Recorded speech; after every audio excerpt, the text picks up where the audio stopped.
वालेकुम viewers, welcome to daily success by K. इस video का टॉपिक आपके पास है ऑब्जेक्टिव रेजोल्यूशन 1949। सबसे पहले हम हमेशा की तरह आउटलाइन डिस्कस करेंगे। सबसे पहले आप इंट्रोडक्शन को डिस्कस करोगे, देन आपके पास आपके बैकग्राउंड आ जाएगा, बैकग्राउंड को देखेंगे। फिर उसके बाद आपके पास आ जाएंगी हमारे पास ऑब्जेक्टिव रेजोल्यूशन है क्या, कब पास हुए, इसके बारे में हम थोड़ी सी बात कर लेंगे।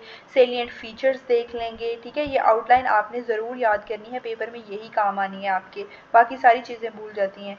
ऑब्जेक्शंस क्या थे नॉन मुस्लिम मेंबर्स के, वो हम डिस्कस करेंगे। फिर क्रिटिसिज्म क्यों हुई इसके ऊपर, वो हम डिस्कस करेंगे।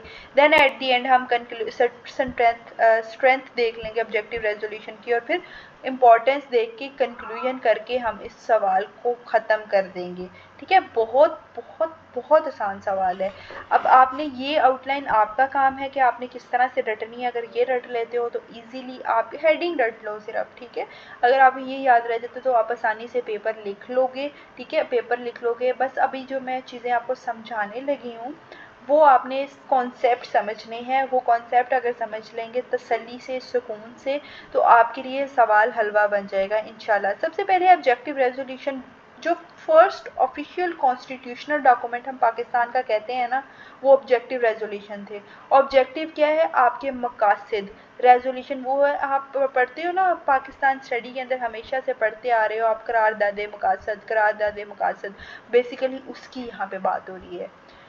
ऑब्जेक्टिव रेजोल्यूशन पहले फर्स्ट ऑफिशियल कॉन्स्टिट्यूशनल डॉक्यूमेंट था पाकिस्तान का। इसके अंदर बेसिकली प्रिंसिपल्स लिखे गए थे कि आपने आने वाला जो कॉन्स्टिट्यूशन है वो बनाना है, उसके अंदर आपने कौन से ऐसे प्रिंसिपल्स हैं जिनको नज़र में रखना है। ठीक है, और ये पाकिस्तान की लीगल और पॉलिटिकल हिस्ट्री के अंदर बहुत बहुत इंपॉर्टेंट रोल प्ले करता है। ठीक है, बेसिकली एक इस्लामिक और डेमोक्रेटिक पाकिस्तान के लिए एक जो है वो बेस सेट करके गया था। ये डॉक्यूमेंट बहुत ज़्यादा इंपॉर्टेंट रोल इसने प्ले किया था।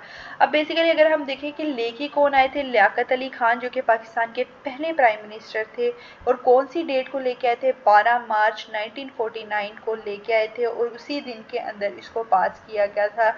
इस रेजोल्यूशन का मकसद बेसिकली ये था कि जितने लॉ मेकर्स हैं ना, उनको एक डायरेक्शन मिल जाए कि हमने जो आने वाला कानून बनाना है, हमने जो आने वाला कॉन्स्टिट्यूशन बनाना है, उसके अंदर कौन कौन सी चीज़ें ऐड करनी है। उसके अंदर हम इस्लामिक टीचिंग्स ऐड करेंगे, उसके अंदर हम डेमोक्रेटिक वैल्यूज़ ऐड करेंगे, माइनॉरिटीज़ को राइट देंगे। यहाँ तक कि इसको मगना कार्टा ऑफ पाकिस्तान भी कहा जाता है, क्योंकि जिस तरह ओरिजिनल मगना कार्टा इंग्लैंड के अंदर बेसिक लॉ है ना, उसी तरह इसको पाकिस्तान का मगना कार्टा कहा जाता है।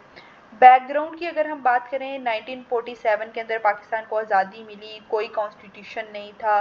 गवर्नमेंट ऑफ इंडिया एक्ट को शुरू शुरू के अंदर एक कॉन्टेम्प्रेरी कॉन्स्टिट्यूशन के अंदर यूज़ किया जाता था, लेकिन क्योंकि मार्शल लॉ लगा वो भी ख़त्म हो गया। 1940 के अंदर लाहौर रेजोल्यूशन आई की थी। लाहौर रेजोल्यूशन क्या थी, पहले बार जब सेपरेट मुस्लिम होमलैंड को ऑफिशियली डिक्लेयर किया गया था ना, उसका आइडिया डिक्लेयर किया गया था, उसकी विजन दी गई थी।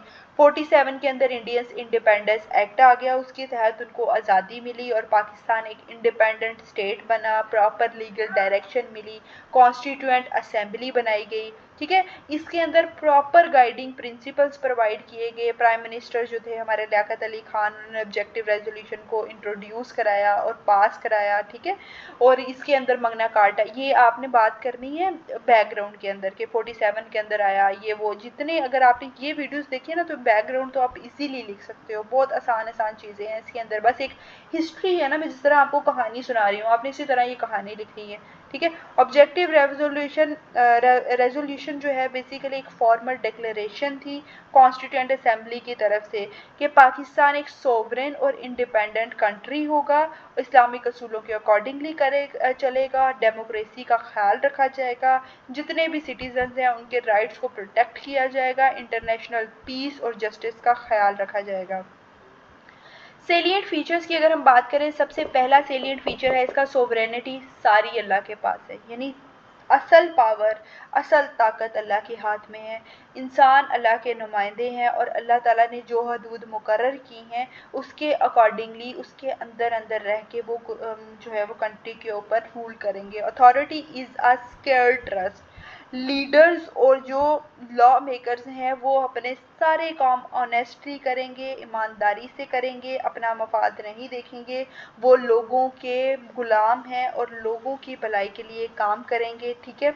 और constitution will be made by the elected represent. इसका मतलब क्या है कि लोग, इलेक्शंस होंगे, लोग खुद अपने लीडर्स खुद चूज़ करेंगे और फिर वो अपनी मर्ज़ी के मुताबिक जो लीडर चूज़ करेंगे उनको वो पावर दी जाएगी। Islamic principles will guide law making, all laws and policies would be based on teachings of इस्लाम।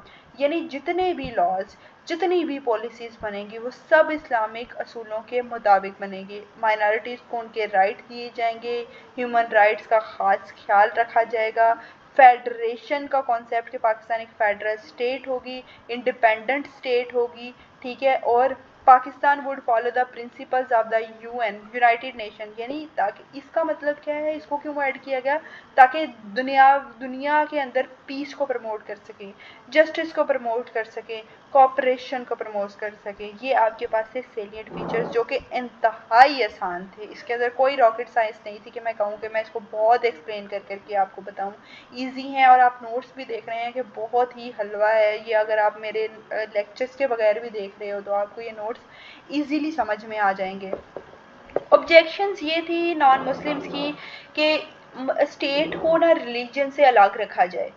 हर चीज़ के अंदर इस्लाम को लेके आए हैं। रिलीजन और स्टेट दो अलग चीज़ें हैं, इनको ना रखा जाए। इससे माइनॉरिटीज़ का ये था कि माइनॉरिटीज़ का वर्ड जब यूज़ किया गया, इसका मतलब ये एक इनइक्वालिटी को क्रिएट कर रहे हैं। इस्लाम के अकॉर्डिंगली हर चीज़ होगी तो जो दूसरे लोग हैं उनको जो है वो कहेगी कि हमारे हकूक़ हमें नहीं मिल रहे, ठीक है। they were afraid that Islamic principle in politics could make them feel like second class citizen। कि जो दूसरे लोग थे उनको लग रहा था कि इस्लामिक असूलों के मुताबिक होगा तो उनका ख्याल नहीं रखा जाएगा, उनके जज्बात के अकॉर्डिंगली नहीं रखा जाएगा। वो चाहते थे कि एक सेकुलर कंट्री हो, रिलीजन को अलग रखा जाए, गवर्नमेंट को अलग रखा जाए। तो ये जो थे नॉन मुस्लिम्स के कुछ ऑब्जेक्शंस थे।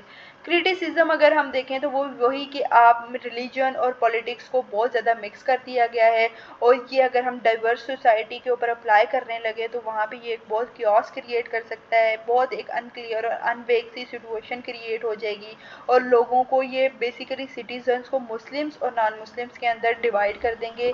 हालांकि होना ये चाहिए, इसके अंदर यूनिटी की बात होनी चाहिए, इसके अंदर इनइक्वालिटी की बात ना की जाए। स्ट्रेंथ की अगर हम बात की जाए तो इस्लामिक वैल्यूज़ और मॉडर्न डेमोक्रेसी के अंदर एक बैलेंस क्रिएट होता हमें नज़र आया। इसके अंदर हमने बेसिक राइट्स को देखा कि उनको प्रोटेक्ट किया जाता है। इसके अंदर हमने देखा कि जो इलेक्टेड रिप्रेजेंटेटिव के थ्रू लोगों की आवाज़ आगे पहुंचाई जा सकती है। और फिर उसके बाद प्रीएम्बल ऐड किया गया कि इस्लाम को ऐड किया गया, ठीक है। और ऑपरेटिंग पार्ट जो है वो इसके अंदर भी ऐड किया गया जो कि बहुत ही ज़्यादा इम्पॉर्टेंट था। अगर हम इम्पोर्टेंस की बात करें, मेजर स्टेप था formation of constitution of framework के हवाले से। इसके अंदर ये बात की गई कि पाकिस्तान की आइडेंटिटी इस्लामिक टीचिंग्स के अकॉर्डिंगली है, डेमोक्रेसी की बात की गई, ह्यूमन राइट्स की बात की गई, लोगों को कॉन्फिडेंस दिया गया कि उनके मज़हब का और उनकी वैल्यूज़ का ख़ास ख्याल रखा जाएगा। ये था इसकी इम्पोर्टेंस। उसके बाद आपका कंक्लूजन आ गया है। अगर आपको ये वीडियो पसंद आई है, आसान लगी है, बहुत छोटे टाइम के अंदर, कम टाइम के अंदर मैंने कोशिश की है आपको चीज़ें एक्सप्लेन कर दूँ, समझ आई है आपको, तो मेरी वीडियो ज़रूर लाइक करिएगा। नोट्स चाहिए जो कि बहुत बहुत सिंपल नोट्स बनाए हैं मैंने, 300 के ये नोट्स हैं। आप मेरे साथ कांटेक्ट कर लीजिएगा। कांटेक्ट कैसे करेंगे, चैनल के डिस्क्रिप्शन में आपको मेरा व्हाट्सएप नंबर मिल जाएगा, वहाँ से कांटेक्ट करके आप मेरे साथ जो है वो नोट्स ख़रीद सकते हैं। अपना बहुत सा ख्याल रखें। अल्लाह हाफ़िज़।